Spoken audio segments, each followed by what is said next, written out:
আসসালামু আলাইকুম। বাঁশ কাটার নতুন একটা যন্ত্র যারা যারা দেখছেন বা যারা যারা দেখেন নেই সবাই দেখে ফেলেন। আপনারা বাঁশ কাটার এই নতুন যন্ত্র কীভাবে বাঁশটা উপরে রেখে বাঁশটা কাটবেন, অনেকটাই সুবিধাজনক এই যন্ত্রটা। এটা 3টা কাঠ দ্বারা তৈরি।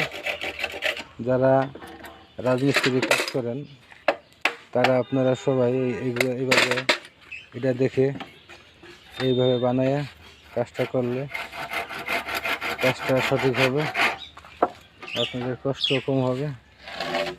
অনেক সুন্দর একটা আবিষ্কার। অনেকে জানেন, অনেকে জানেন না। যারা যারা না জানেন তারা এই ভিডিওর মাধ্যমে দেখে এরপরে আপনারা এই যন্ত্রটা বানাতে পারেন।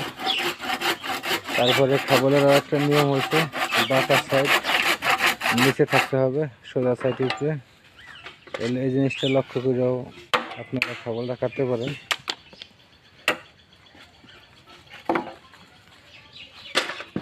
সবাই ভিডিওটা শেয়ার করে দিবেন।